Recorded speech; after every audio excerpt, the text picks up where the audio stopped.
So when it comes down to it, what's really important in Gears of War and any console shooter is that you hit your shots. So what's really important to know about Gears of War Ultimate Edition, unlike Gears 2, 3, and Judgment, the shots actually come out of the very center of your screen as opposed to the barrel of your shotgun. So the reason it's really important to differentiate that is because it could be easy in a third-person shooter to focus on where the gun is or the visual indicator on your screen. Don't worry about that. Focus solely on the center of your screen or where the reticle is on your screen when you're aiming. So what a lot of people don't realize when they're new to Gears is actually where the center of their screen is. Something that helps me a lot is I aim just above my character and to the right, and I hit them bang on every time. Oh yeah! So in every Gears of War match, every player on the field starts with the same exact weapons or the same tools to success.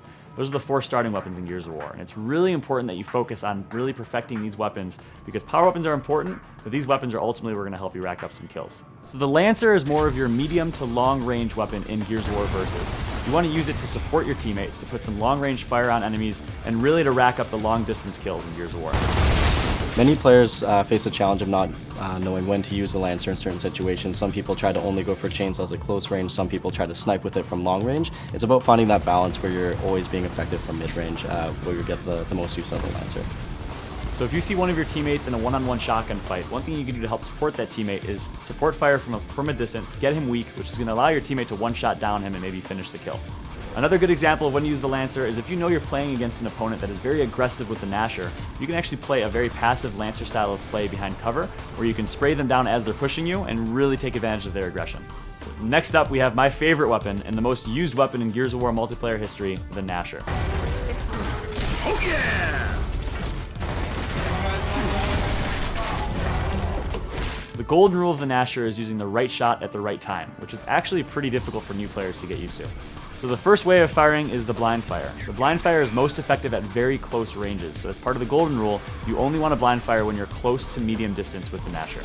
Blind firing is all about feeling your shotgun and the way the shot's going to come out. That does take practice, but a couple things that you can do is, again, you can look over your right shoulder and you can try to line it up right in the center. And again, if you have any other tips for just trying to aim at the center of your screen, not so much where you think it's going to go when you're first starting to play Gears, but more just right at the center of the screen, that'll really help your blind fire game.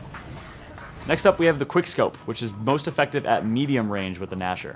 The quick scope is done by quickly pressing left trigger to scope in, and then right trigger to shoot right after, and then releasing both triggers. After using the left trigger, you can use that window of opportunity while your gun's cocking to actually move around cover and try to avoid their shots. Oh yeah! One common mistake that I see all the time when people are using the Gnasher is they try to use the B button too much to get the melee.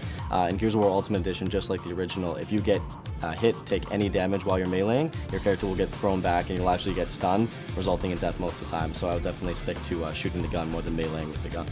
So your snub pistol, or down on your D-pad, is a really interesting weapon. It's a secondary weapon, but it does a lot of damage. So if I'm playing a game type like King of the Hill or a team deathmatch where I can pick enemies off from a distance, if I down them with my Lancer and again I'm caught in a reload, I can whip out the pistol and quickly secure the kill before continuing on.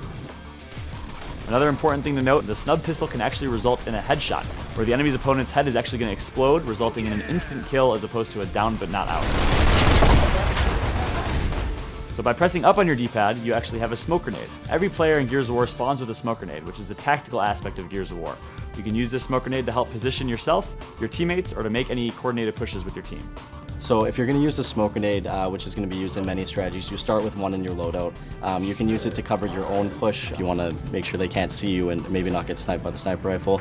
You could use it that way and push effectively without dying. You can also use it to cover your teammates as well.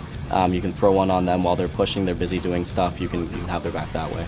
So don't forget that in Gears of War Ultimate Edition, the smoke grenade does not actually stun the opponent like it does in Gears of War 2, 3, and Judgment. So a common mistake made in the game is that players will throw smoke grenades at hills, at power position spots, and that'll actually just deter your own vision as opposed to effectively using the smoke grenade to position yourself. Smoke out!